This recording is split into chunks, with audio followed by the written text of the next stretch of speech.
And I'll start with you, Tony, because you recently did this. If you're hiring a president of basketball operations or whatever the title might be, what are the qualities you're most interested in? Well, for me at least, a president of basketball operations, a head of basketball operations, a general manager is all the same.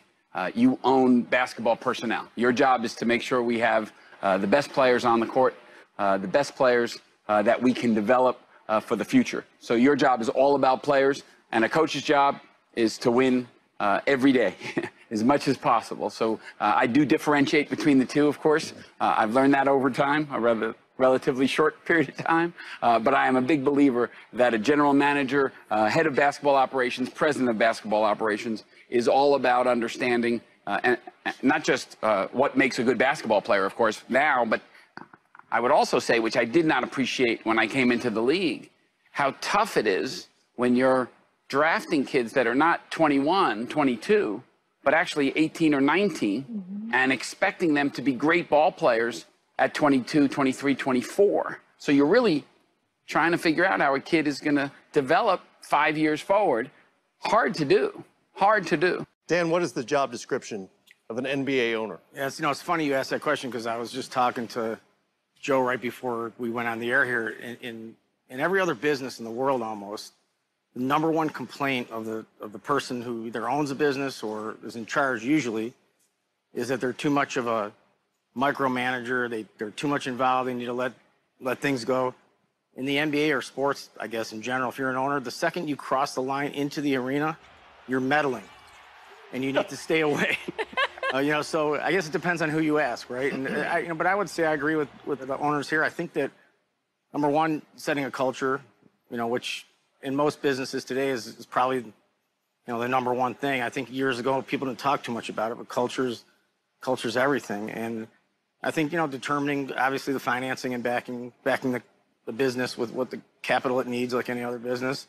And unfortunately or fortunately, depending on if you like it or not, there'll be certain hard decisions that have to be made, and hopefully you can do the work that you make more right ones than wrong ones. Steve, it's interesting. You don't play, you don't coach, you don't scout, you don't individually sell sponsorships, any of that stuff. So what is your job? I'll pick up on where Dan left off. There are big decisions that are only the owners to make.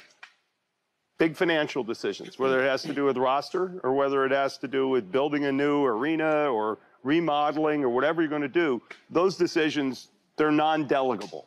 They're non-delegable. You go to your team, your leaders, but they know it's your money, so they're going to need to ask you. The owner's the only guy you can count on being around in 5 years. If you just look at the longevity of people enrolled, the owner's the person who's going to be around. So who has to make the commitment to the organization about what it wants to be and why you should be there? It's on the owner, because the players can turn over, the coach could turn over, the front office staff can turn over. Now, it's nice if you could do it, 15, 20 years in a row. That's the way it's nice to run any business. It's just probably not as realistic, particularly with the players. It's not as realistic. When we bought our team 7 years ago, the number one thing was to set a vision and a culture, as you point out. But the most important thing, and it's like any other business really, is to hire the right people to do the job. We're not going to none of us do all the work. We don't do the job, but we have to hire the right people. That is our most important thing. Now, this issue of meddling, which has come up a couple times now. By the way, you don't hear, is there any other business, that word, maybe the Joker on Batman, he meddled, you don't really, when have you ever heard that The word? villains on Scooby-Doo were Yeah, often maybe he's meddling. kids. It's a word that only goes with ownership of sports. Dan and I were talking about it. The truth is, the best owners, I think we believe, are those that are very involved. They do not micromanage. Right. That's the key, right? We don't micromanage, but we're very, very involved and know all the details. He's got 30 folks telling him what to do or what not to do often. 30 opinionated. 30 geniuses. Highly opinionated folks. And from my experience, at least, what I've seen about Adam, which makes him, I think, that rare executive, and certainly in sports, but maybe in any business, he sees the macro. He's looking and trying to get input on where the NBA is going to be in 10 years, and are we positioned to get there? So he's very focused on, to me, the macro, the long term. And yet, when I call him, which I do on in Atlanta, we need to redo and are redoing our arena. We need to build a practice facility. We need to refurbish or help to transform the entire downtown of Atlanta to make it a cool place for people to come 2 hours before a game stay 2 hours after. And I'm asking him, is this normal? Is this consistent with what 29 other franchises are doing to run a better franchise? And I must tell you, he's giving me that best practices of, you've got to do this. Look what the guys are doing in Golden State, what the folks are doing in Memphis, what people are doing to develop their areas, their downtowns, if you will, to be a force of good in the community. That's important. And Adam has a sense of that, because from his seat, he sees a lot of good and not so good, and he's able to pass on the good, and that's an important function. He knows how to be tactical and strategic. You bet. And that's very difficult to do. You bet. Just so we're on the record, nobody wants to be commissioner, correct? No. Too hard. You sure? Okay, all right, good. Trust me. Wouldn't be as good as the current guy. Oh, your fans, your hardcore fans, feel like they have something of an ownership in those teams as well. To what extent do you listen, Jeannie, to their suggestions, their wants, their desires, or do you have to have tunnel vision and go about it the way you want to go about it? I think any person in my position would be foolish not to listen. And you know, there's a difference between the fans and then there's your customers. And your customer, I think of the season seat holders as our customers, because they're writing checks for the tickets every year. And to get their feedback and hear what they have to say, whether it's positive or negative, you got to take that in. You can't be afraid of it. I mean, I'd echo what Jeannie said, particularly on the actual ticket buyer, et cetera. There's an experience that's all important. In terms of like, what should you do with the team fans? I think it's great to hear. I mean, the truth is they all contradict each other anyway, and that's okay. But to listen to sentiment doesn't mean you have to do what sentiment says, but to understand that, to know where you agree, to learn with what you can, to know how you need to tell your story if you decide to take a somewhat different direction. I think it's one of the things that I think is cool about this business that I never saw before, is your fans actually pretty much can know almost anything that your general manager can do. Almost anything. Yeah. There are fans who spend as much time almost, frankly, as full-time employees of, of the Clippers studying this stuff. And I say that is fantastic. Let's hear what they have to say. All right, Joe, champions first. How do you view your role as an NBA owner? In other words, what is your job? That's an interesting question. I don't know. I view my job from my standpoint is to win again. I mean, that's what we work on. I haven't even had a chance to enjoy it, to be honest. People think, oh, we're just partying and all that. But the truth is, we went right from that to the parade, the draft, free agency. You know, I just am always focused on the job, and the job is to continue to get our organization better. Tony, what do you think? What is your job? Well, my job is a little different than Joe's job, I think, because it is, in fact, to win, but maybe not with as an immediate an approach. It's been 49 years in Atlanta since they've won a championship. Right. All right. And we haven't had, I should say in Atlanta, we haven't won a championship. St. Louis. Right.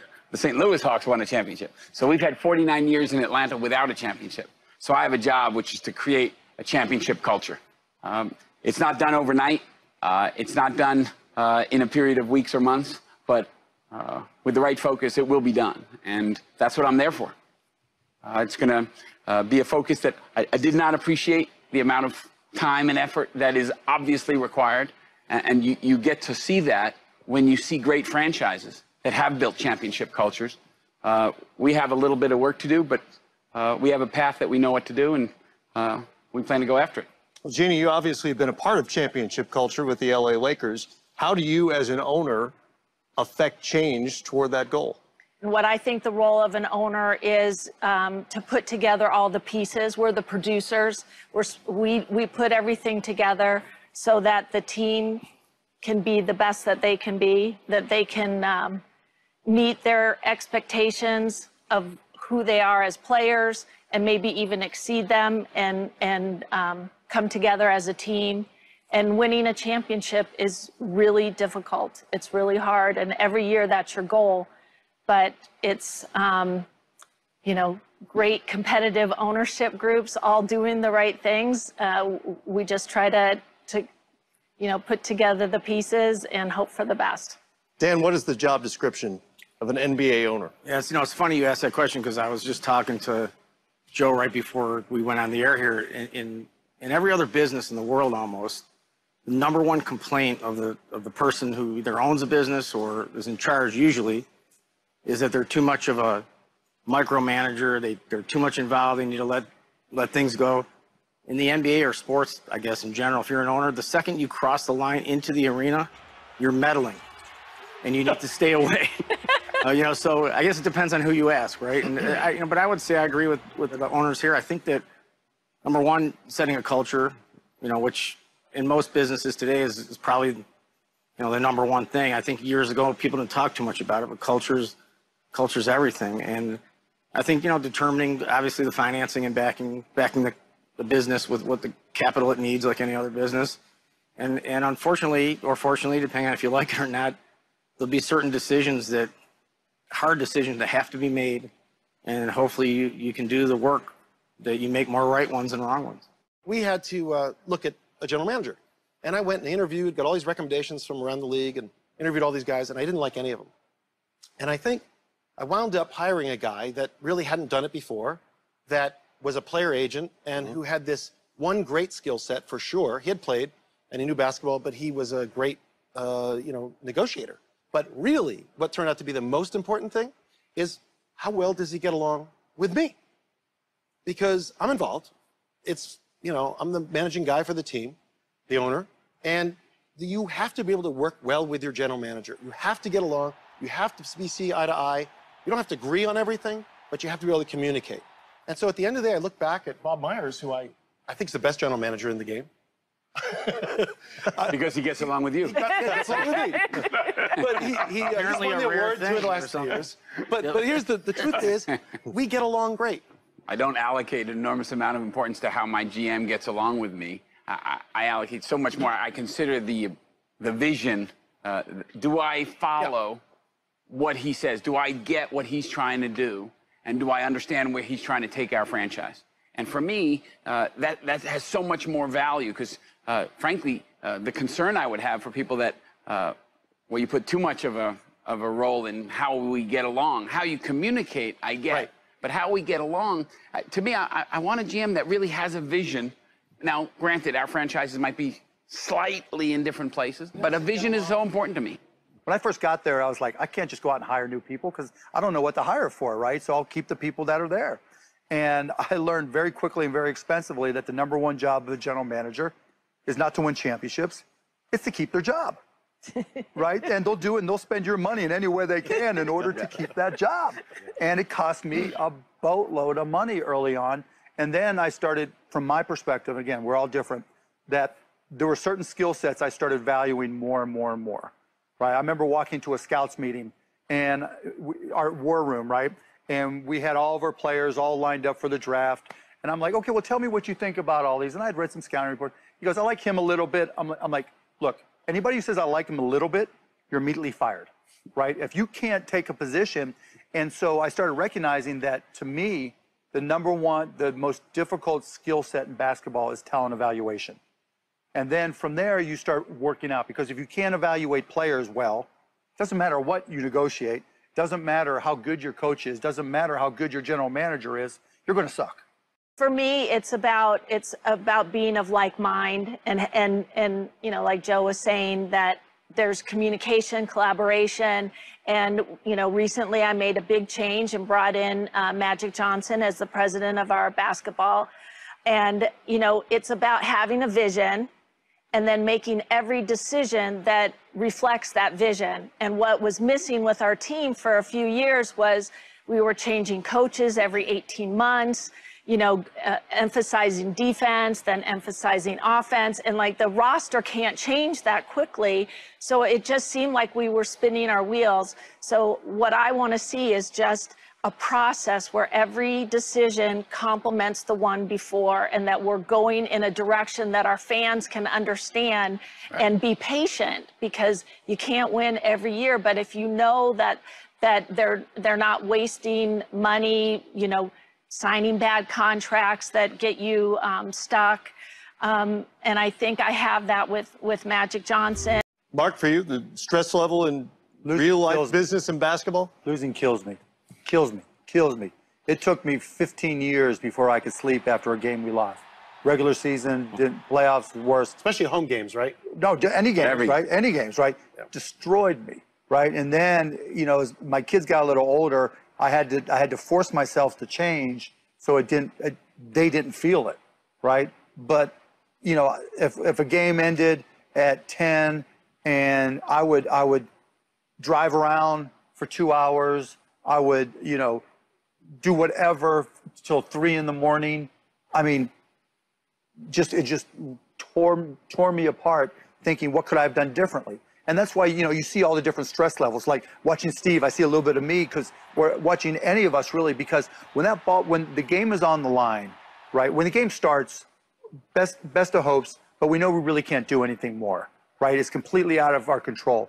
But for us, more than anybody in the world, for each of our teams, when that ball is in the air, there is more stress penned up in you than you could ever possibly imagine. And only in our minds is everything dependent on whether that ball goes through the hoop or bounces off the rim.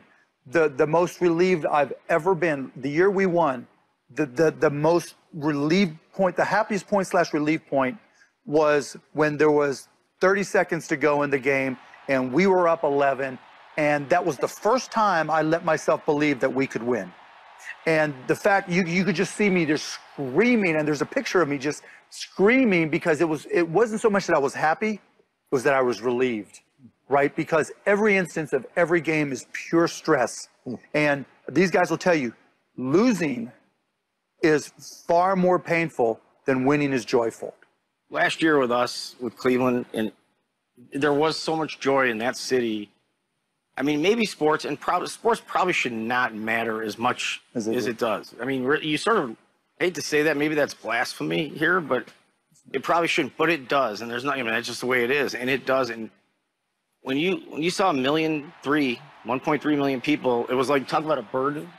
And you looked into their eyes in this parade. I'll never forget that the rest of my life. I mean, I can almost get just goosebumps thinking about it, not because of us, but because of the burden that was lifted. That's what sports can do for a city, man, and can do for a town. So it takes on, you know, something much bigger than the court, representing a city. Steve, you relating to this joy versus despair? Yeah, I ratio? don't like losing very much. I sleep well, not because I don't care. I feel like I better sleep well, because otherwise I can't get back to obsessing the next day.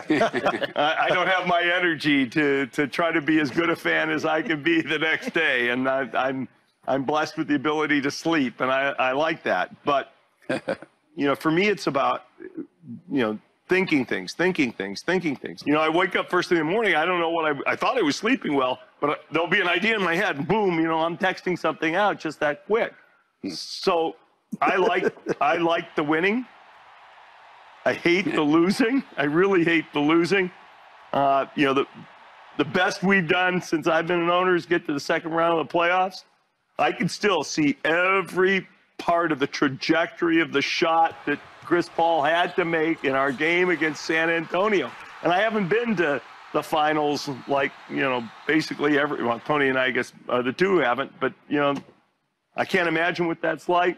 But I can imagine getting pretty juiced up. You think? On the positive. I can imagine you that way too. You know what? As well as depressed. You might not make it through. I don't know. I'm worried about it. We don't use the rebuild term, but getting younger and still being incredibly competitive, playing hard, but being young and fun, but getting younger clearly, is a method by which we could take, hopefully, a small step back in an effort to take a huge step forward. How do you view that decision? If you're not a championship contender, you're not the worst team in the league. I always judge it by how many sprained ankles or broken legs we are away, because things change, right? Kawhi Leonard doesn't get hurt, could be a different ball game, right?